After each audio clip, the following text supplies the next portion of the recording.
Welcome back for video number 7 of Chapter 9, World War I. So today's joke comes from Kane Kaiser. So his joke is, what's the difference between a hippo and a Zippo? One is heavy and one's a little lighter. So there you have it. As always, spend some time, take in the joke. Now we're going to talk a little bit about U.S. history.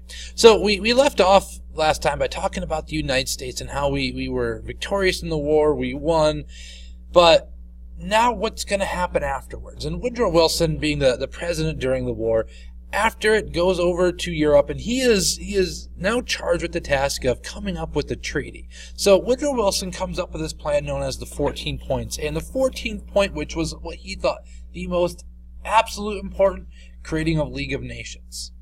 Now, one thing about him creating a treaty is once he creates it, it doesn't automatically become law at that point.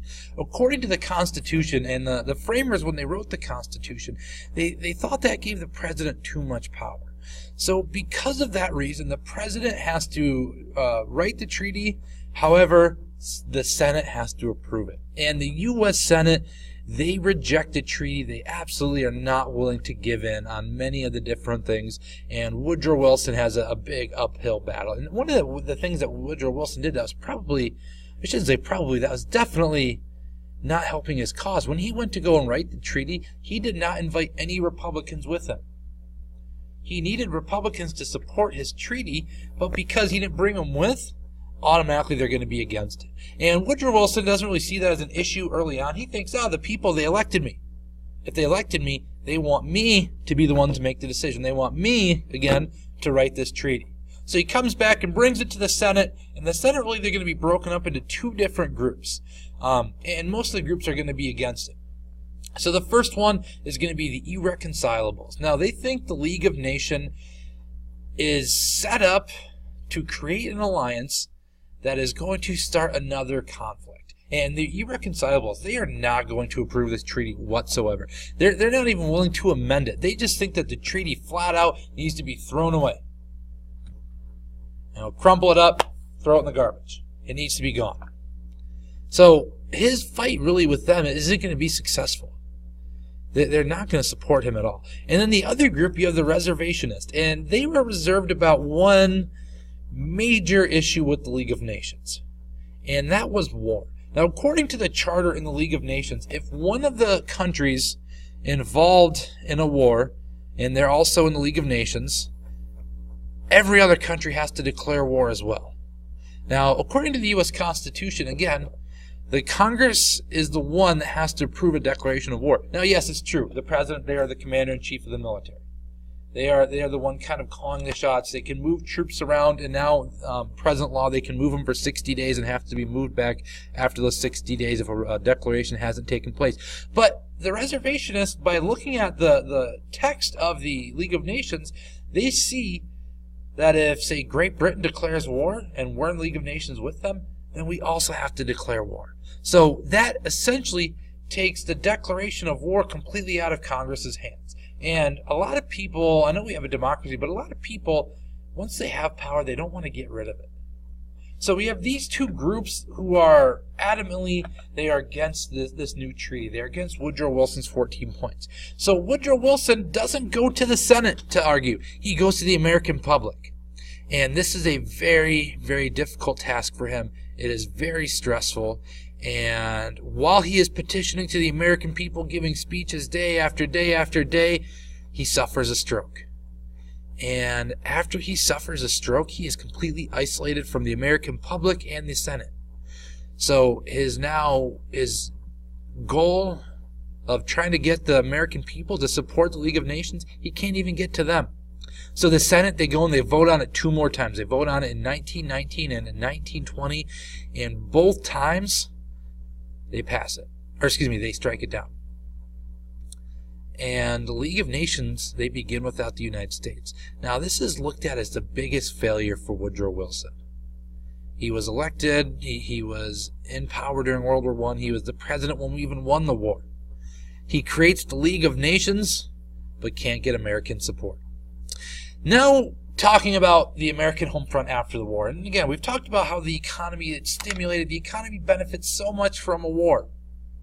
And you think, all right, war's over, we won, get back, we're going to celebrate. And that's true, there was a lot of celebrating. When the soldiers came back, there were parades, there were different events to kind of commemorate what they had done. But that was very short-lived. The economy suffers after the war.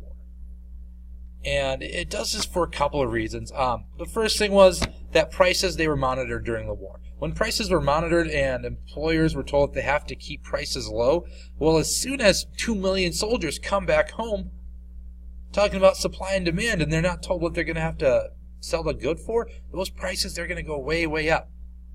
And because those prices are going to go way up, people are going to start to price themselves out of the market. Also during the war, employers, they raised wages.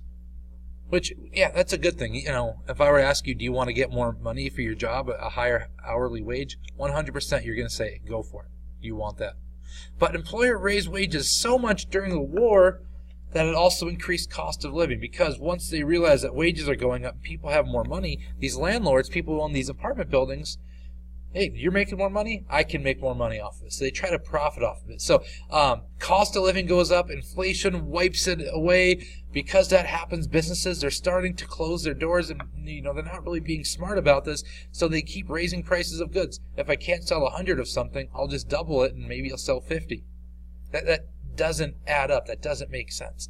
And then also because of labor unions, more and more people are going to start to go on strike because more people are part of it, and we start to have a couple of different strikes that happen throughout the United States. Now, there's several to talk about. There's the one in Seattle, which is a general strike, and during this general strike, the entire community walks out. So about 35,000 people who are working at the shipyards, they all stop. So that happened in Seattle. There was also a steel strike that took place, but probably the biggest one was the Boston police strike. So this happens in 1919, and about 75% of the police force, they walk out. Now, you're probably thinking, and I know a lot of people get upset with police officers, but they are here to protect. They want to make sure that you have a safe life, and they want to make sure that you're living in a safe community. Now, when 75% of the police force walk out, what do you think is going to happen? Is it going to be good? Well, in Boston in 1919, absolutely not. People realized that there were no police officers in town, so there's looting, there's rioting. People are just breaking into buildings. They're stealing whatever they want to. And Calvin Coolidge, he's going to send in the National Guard. So Calvin Coolidge, he is the governor of Massachusetts at this time. Because there's no police force, he is in charge of the state militia. He sends in the National Guard. Now, once the National Guard comes in and they start to really take control of the area and they make sure that there's no more looting and rioting, the strikers, they try to come back to work. They try to get their job back. But Calvin Coolidge and the police commissioner, they were not having any part of that, which I think is just kudos to them for holding strong. But all these strikers, they lost their job. And this gets Calvin Coolidge national attention. Eventually in 1920, the Republicans realize that he is a promising figure in politics, and they are going to put him on the ticket as a vice president. But still a lot to go on, and after the war you think it's a lot of positive, but there are a lot of negatives that are happening in U.S. history at that time.